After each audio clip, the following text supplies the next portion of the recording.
Episodio 24, cuando Suleimán rompió su propia ley por Hurrem. El sello ya estaba roto cuando el sol aún no había salido. No lo había roto un sirviente. Tampoco un visir. Lo había roto el propio sultán, con sus propias manos, en su propia cámara, completamente solo. El documento que desenrolló llevaba más de 200 años guardado en los archivos imperiales. No era una ley. No era un decreto. Era algo más antiguo que ambos. Algo que había sobrevivido la caída de imperios, el incendio de dinastías, el silencioso borrado de mujeres que sabían demasiado. Era el contrato que gobernaba lo que un sultán no podía hacer. Y Solimán el Magnífico, el hombre más poderoso del mundo en 1534, estaba a punto de destruirlo. No porque fuera débil. No porque hubiera perdido la razón. Sino por una mujer que había pasado 12 años convirtiendo lo imposible en inevitable. Una carta a la vez. Un silencio a la vez. Un momento cuidadosamente elegido, a la vez. Su nombre, para entonces, no necesitaba presentación dentro de esos muros. La pregunta que todos hacían, y que nadie se atrevía a responder, era simple: ¿cómo? ¿Cómo logra una mujer, dentro de un sistema diseñado para borrarla, convertirse en lo único sin lo cual ese sistema no puede funcionar? Quédate hasta el final de este video. Porque la respuesta va a cambiar para siempre la manera en que entiendes el poder, y quien verdaderamente lo ejerce. Cuando este video termine, vas a entender no solo lo que hizo Solimán, sino porque no tenía otra opción. Vas a ver el mecanismo exacto mediante el cual Hurrem desmanteló 4 siglos de ley imperial. No con una rebelión. No con violencia. Con algo mucho más peligroso: amor perfecto, paciente e irreversible, utilizado como arma. El sistema otomano no estaba construido sobre las emociones. Estaba construido sobre el control. Las concubinas daban herederos. Los herederos competían. Uno sobrevivía. El sistema continuaba. Las mujeres eran activos del Estado, administradas, mantenidas, nunca permanentes. Hacer de una concubina esclava tu esposa legal no era solo algo sin precedentes. Era estructuralmente catastrófico. Amenazaba la lógica entera de la reproducción dinástica. Esa lógica había funcionado durante 200 años. Solimán lo sabía. Sus consejeros lo sabían. Los genízaros lo sabían. Los ulemas, los eruditos religiosos que legitimaban cada decisión imperial, definitivamente lo sabían. Lo que ninguno de ellos había contemplado era la existencia de una mujer que entendía el sistema mejor que el propio sistema. Todo comenzó, como tantas cosas irreversibles, con un incendio. Corría el año 1534.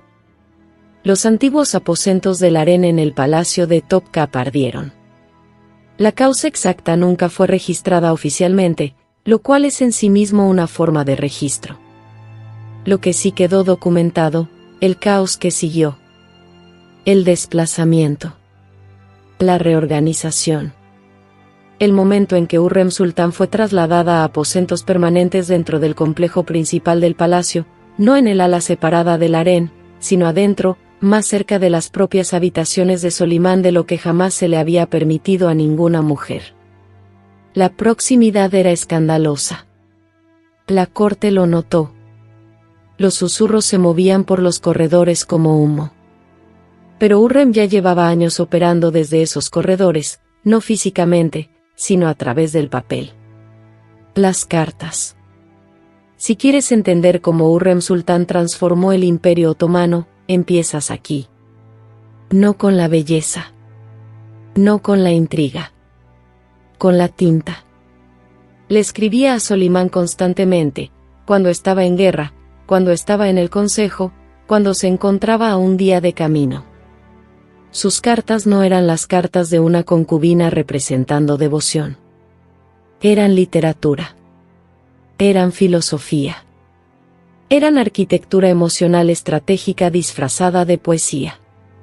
Una carta que sobrevivió, escrita mientras Solimán estaba en campaña en 1533, contiene una línea que los historiadores han señalado durante siglos. Traducida con libertad, dice: «Mi sultán, el fuego de la separación me consume. Pero no te escribo para pedirte que regreses, te escribo para que me lleves contigo a cada batalla, para que tus victorias sean también mías». Léelo de nuevo. No está pidiendo afecto. Está proponiendo una alianza. Está redefiniéndose a sí misma, de receptora del favor imperial a coautora del legado imperial. Solimán guardó cada carta. Absolutamente todas. Y aquí viene lo que nadie te cuenta, él respondía. Prolíficamente. Con poemas. Con su propio puño y letra. Existen más de 40 versos que Solimán compuso específicamente para Hurrem, más de los que escribió sobre cualquier victoria militar, cualquier ciudad conquistada, cualquier reino sometido. La llamaba Hurrem, la alegre. La llamaba su reina de reinas. La llamaba el lugar donde vivía su corazón cuando su cuerpo no podía seguirla. Esto no era un hombre administrando a una concubina. Era un hombre en un estado de dependencia psicológica total, hacia una mujer que la ley decía que nunca podría tener plenamente. Y todos, incluida la propia Hurrem, sabían exactamente lo que eso significaba. Pero la proximidad creó un problema. Y ese problema tenía nombre. Ibrahim Pachá. El gran visir de Solimán. Su amigo más cercano desde la infancia. El hombre que tenía el oído del sultán antes que nadie, antes que los consejeros, antes que la familia, antes que la propia Hurrem.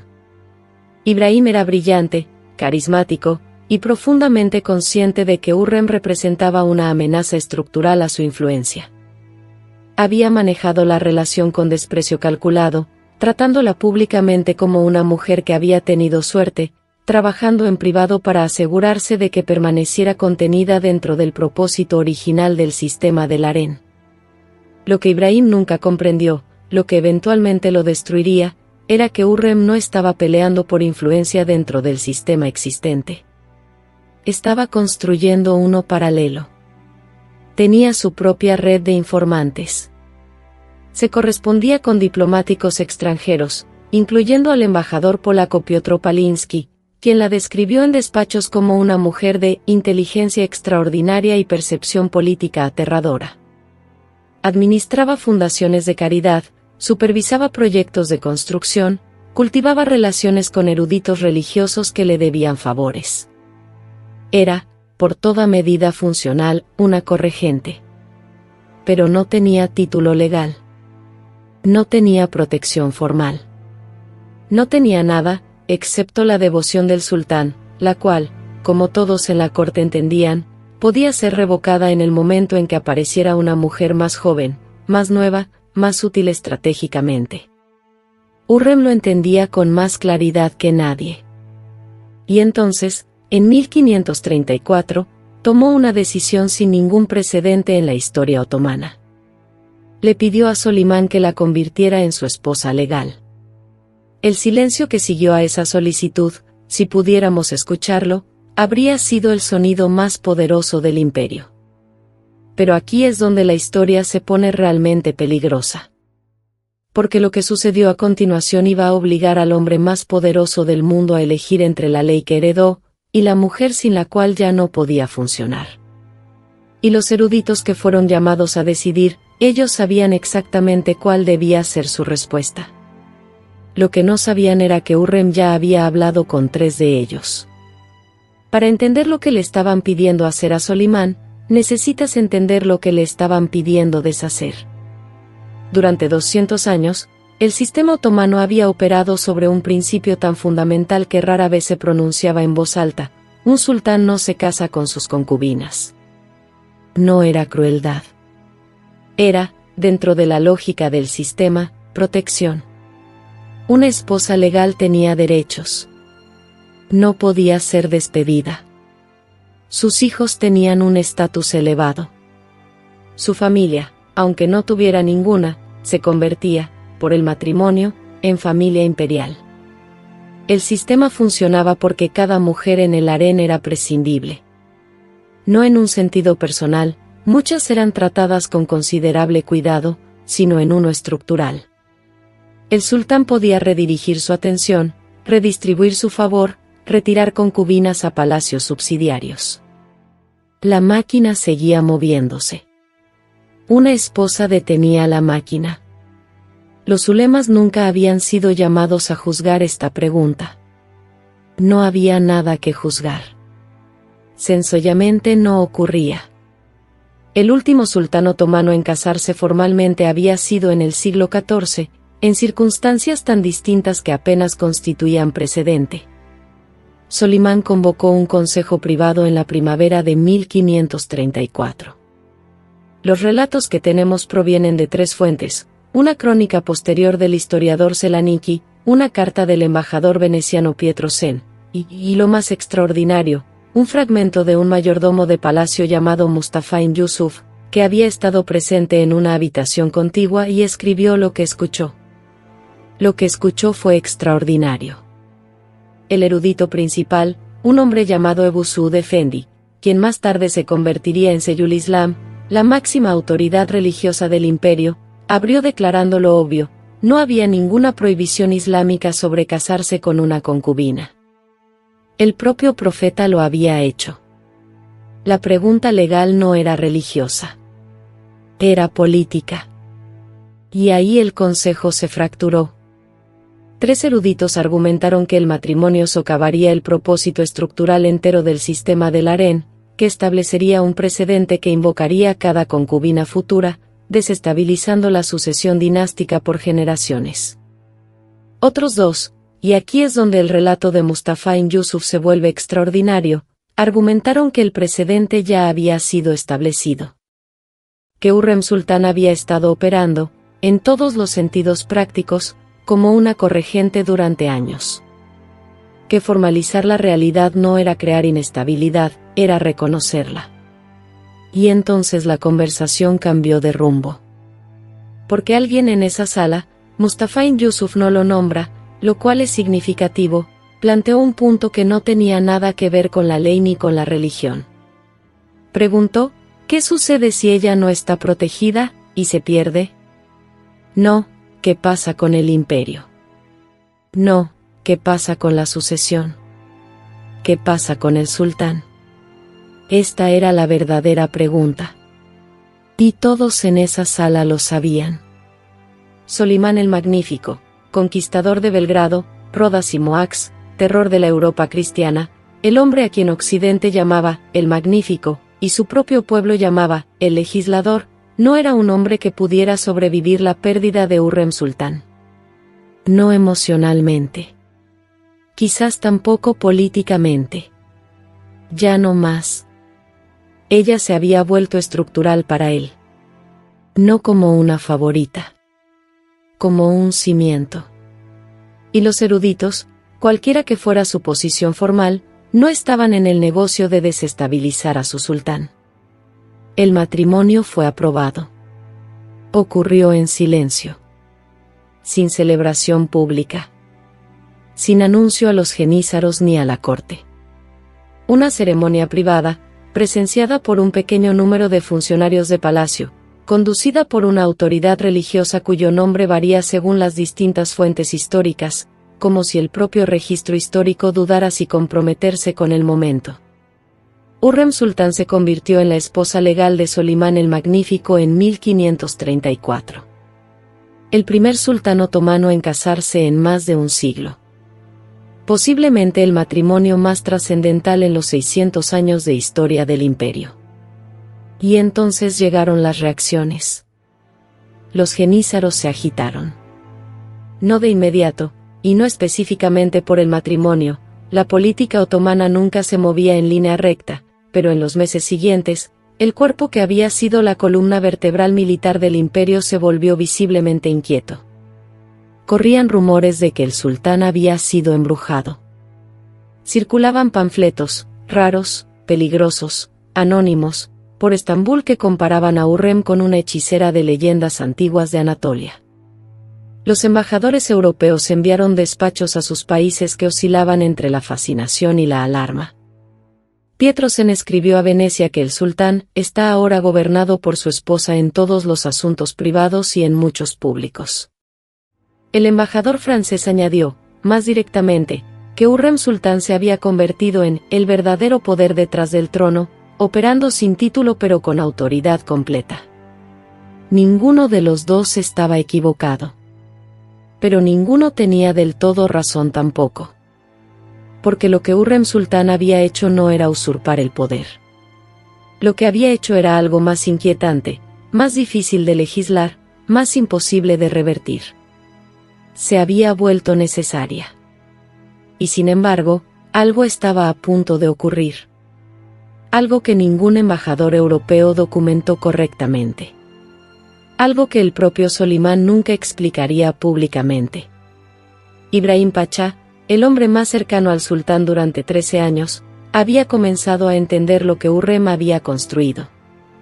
Y en el mundo que ella había creado, ese entendimiento lo convirtió en el hombre más peligroso del palacio. Para cuando Ibrahim lo comprendió del todo, la carta ya había sido enviada. Aquí está el hecho que los historiadores han debatido durante casi 5 siglos, y que la mayoría de los relatos populares sobre Hürrem Sultán omiten en silencio. Ibrahim Pachá fue ejecutado el 15 de marzo de 1536.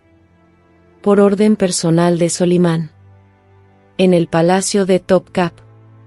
En una habitación contigua a donde el sultán había cenado con él la noche anterior. Los registros oficiales de la corte anotan la ejecución pero no ofrecen ningún cargo específico. El cronista posterior Lutfi Pachá, contemporáneo de Ibrahim, escribe únicamente que había excedido su rango. Selaniki añade que Solimán había recibido información de naturaleza grave sobre su gran visir. ¿Qué información? ¿De quién? La crónica guarda silencio. Pero en los archivos imperiales austriacos en Viena, recopilados de los informes del embajador Habsburgo durante este periodo, existe un documento que recibe casi ninguna atención en las historias otomanas convencionales. Escrito por Cornelius Schepper, quien sirvió como enviado a Habsburgo en Estambul en 1533-34, describe una reunión que tuvo con un intérprete de palacio que afirmó haber visto una carta. No cualquier carta. Una carta entregada a Solimán a principios de 1535, aproximadamente un año antes de la ejecución de Ibrahim.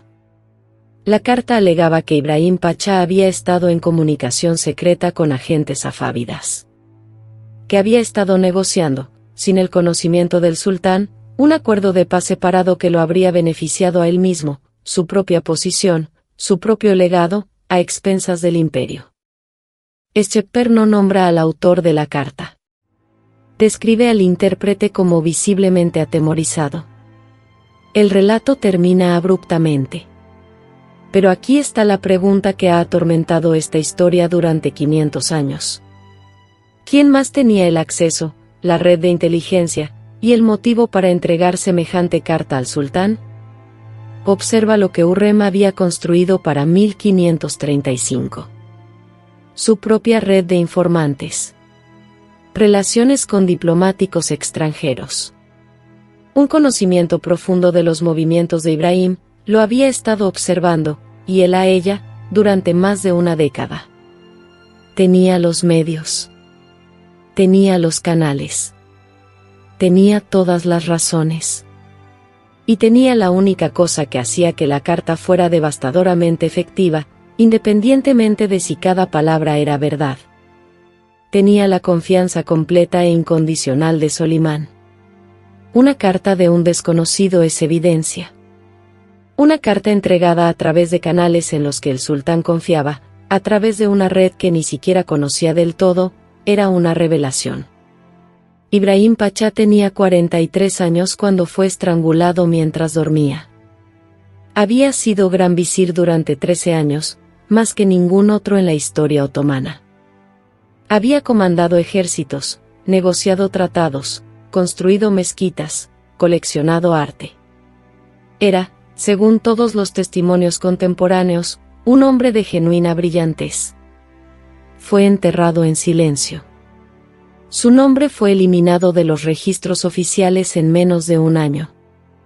El palacio donde había vivido, que aún se yergue en Estambul hoy, mirando hacia el hipódromo, fue despojado de su legado tan completamente que durante décadas, los visitantes no tenían idea de quién lo había construido. Solimán nunca explicó públicamente la ejecución. En los 40 años de reinado que le quedaban, nunca mencionó el nombre de Ibrahim Pachá en ningún documento que haya sobrevivido. Ese silencio es lo más ruidoso de toda esta historia. Ahora detente. Porque aquí está el momento que lo cambia todo. El punto de inflexión que reencuadra absolutamente todo lo que acabas de escuchar. El matrimonio de Hürrem no fue el momento en que transformó el Imperio Otomano. El matrimonio fue el momento en que todos vieron que ya había cambiado. La transformación real había ocurrido años antes, en las cartas, en las redes de informantes, en el cultivo cuidadoso de eruditos religiosos, en el manejo del amor de un hombre hasta que ese amor se volvió indistinguible de la dependencia política. La ley que Solimán quebró en 1534 no era la prohibición de casarse con una concubina. La ley que quebró, la más profunda, la más antigua, la más fundamental, era la que decía que las decisiones de un sultán debían tomarse en un espacio intocado por el apego personal. Esa ley había protegido al imperio exactamente de esto, una situación en la que remover a una mujer de la ecuación significaba remover la coherencia del hombre que dirigía todo. Hürrem Sultán no solo hizo que Solimán la amara. Se convirtió en el precio de su lucidez. Y una vez que entiendes eso, una vez que ves la arquitectura completa de lo que construyó, la ejecución de Ibrahim Pachá deja de ser un misterio y se convierte en una conclusión. No puedes mantener una red de inteligencia paralela dentro de un palacio imperial sin encontrar eventualmente a alguien que entiende lo que estás construyendo. Ibrahim Pachá era brillante. Era una de las pocas personas en posición de ver el cuadro completo. Y en el mundo que Hürrem había construido, eso lo convertía en la única persona verdaderamente peligrosa. Pero aquí surge una pregunta que casi nadie hace. ¿Qué le costó a ella? No políticamente. No estratégicamente. ¿Qué le costó a la mujer que tuvo que construir todo esto, sostenerlo, jamás mostrar la arquitectura a nadie, nunca, jamás, a ella, como ser humano? Después de la muerte de Ibrahim, la posición de Hürrem Sultán en el imperio era, en la práctica, imposible de desafiar. Pero, imposible de desafiar, no es lo mismo que, segura. Y tampoco es lo mismo que, completa. Pasó los siguientes 20 años en un estado de labor sostenida e invisible, administrando las consecuencias de lo que había construido. Supervisó la educación de sus hijos, quienes competirían por la sucesión después de la muerte de Solimán.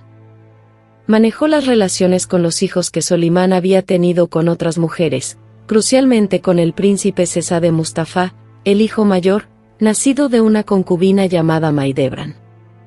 Mustafa era adorado por los genízaros. Era capaz, carismático, y representaba el orden antiguo, el orden anterior a la influencia de Hürrem. Fue ejecutado en 1553. Por orden de Solimán. Los cargos: traición. Supuesta conspiración con los safávidas. La evidencia: cartas. La fuente de la inteligencia que llegó a Solimán, nunca registrada oficialmente. El patrón debería resultarte familiar. Mustafa tenía 28 años. Su madre Maidebran viajó a su tumba durante años después, negándose a ser enterrada en otro lugar, insistiendo en que la sepultaran junto a su hijo en lugar de en cualquier tumba de palacio. Los relatos contemporáneos la describen viviendo en casi pobreza, despojada de rango, asistiendo a la tumba de su hijo con ropa desgastada hasta su propia muerte, 30 años después. Ella es una de las figuras más devastadoras de toda esta historia, y casi no tiene voz en ella. Se escribieron miles de palabras sobre ella en las crónicas otomanas. casi todas por hombres que explicaban por qué había perdido. Los últimos años de la propia Hurrem no fueron triunfantes en ningún sentido convencional. Había logrado todo lo que una mujer en su posición podía lograr. Estaba legalmente protegida. Sus hijos estaban en la línea de sucesión. Había sobrevivido a cada rival, a cada sistema diseñado para contenerla, a cada ley escrita para hacer imposible su existencia. Murió en 1558. De qué exactamente, no está del todo claro, los registros hablan vagamente de enfermedad. Tenía entre 50 y 60 años. Solimán, que estaba de campaña cuando murió, regresó a Estambul y según los informes no habló públicamente por días. Mandó construir el complejo de Aseki Sultán en su nombre, una mezquita, un hospital, un comedor popular, una escuela. Sigue en pie en Estambul. Es uno de los complejos de caridad más grandes construidos para una mujer en toda la historia otomana. También compuso un poema. Uno de los más famosos suyos. Contiene una línea que, traducida con libertad, dice: "El mundo sin ti no es ningún mundo. Es solo una habitación en la que espero". Sobrevivió 8 años más. Murió en campaña, en una tienda de campaña, en Hungría, en 1566. Tenía 71 años. Por todos los testimonios, nunca se había recuperado del todo. Lo que le ocurrió al imperio después de ellos es, en cierta manera, el capítulo más esclarecedor. El cambio estructural que Hurrem había introducido, la legalización del matrimonio, la formalización del papel político de una consorte, el precedente de una mujer operando como verdadera socia imperial, no murió con ella. Creció. El periodo que siguió, extendiéndose aproximadamente de 1550 a 1650, es conocido por los historiadores como el Kadmlar Saltanat, el sultanato de las mujeres. Un periodo en que las mujeres otomanas, especialmente la valide sultán, la madre del sultán, ejercían un poder político extraordinario. No de manera informal. No de forma invisible. Formal, consistente, y con frecuencia de manera decisiva. Qasem Sultán, quien llegaría aproximadamente 60 años después de Hurrem, llevaría esto aún más lejos, sirviendo como regente, dirigiendo la política exterior, comandando el imperio de maneras que ni siquiera Hurrem había reclamado públicamente. La puerta que Hurrem abrió en 1534 no podía cerrarse. Cambió para siempre la forma de la institución a través de la cual había pasado. Aquí está de lo que realmente trata esta historia. No del amor. No exactamente. El amor era el mecanismo. El amor era la puerta. Pero la arquitectura dentro de esa puerta, las cartas, las redes, las alianzas cultivadas, la paciencia estratégica, la voluntad de operar durante años sin un solo reconocimiento público de lo que se estaba construyendo, eso era otra cosa. Eso era el poder en su forma más sofisticada, más duradera y más peligrosa. La clase que no se anuncia a sí misma. La clase que, cuando está completa, parece inevitable. Hurrem Sultán no se rebeló contra el sistema otomano. No lo combatió. No lo desafió públicamente. Lo estudió hasta entenderlo mejor que las personas que lo dirigían. Y luego encontró la única cosa que el sistema nunca había contemplado, un sultán que también era, plena e irreversiblemente, humano. Todo sistema construido sobre el control tiene esta vulnerabilidad. Toda institución que trata a las personas como funciones en lugar de como seres humanos encontrará eventualmente a alguien que explota la brecha entre la función y la persona. Hurrem Sultán encontró esa brecha en 1520. Pasó 14 años caminando a través de ella. Y cuando terminó, 2 siglos de ley imperial habían sido reescritos en silencio, de manera permanente e irrevocable.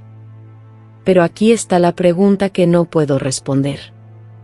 La que permanece mucho después de que la investigación ha terminado. ¿Era libre? Había logrado todo lo que una mujer en su posición podía lograr. Era irreemplazable. Estaba legalmente protegida. Había sobrevivido a cada sistema diseñado para contenerla. Pero también había construido una estructura que requería un mantenimiento constante e invisible. Una estructura que dependía completamente de la dependencia emocional intacta de un solo hombre. Una estructura donde un rival, una acusación, un cambio en la atención del sultán podía derrumbar todo. Pasó cada año de su vida adulta dentro de un palacio al que no había elegido entrar. Había construido un reino dentro de una jaula. Y la jaula permaneció. Entonces dime, cuando el único camino hacia la libertad atraviesa el sistema que fue diseñado para encarcelarte, y lo recorres a la perfección, y llegas al final, y miras hacia atrás, ¿de qué exactamente te escapaste? Si este video cambió la manera en que ves el poder, compártelo con alguien que cree que la historia es solo nombres y fechas.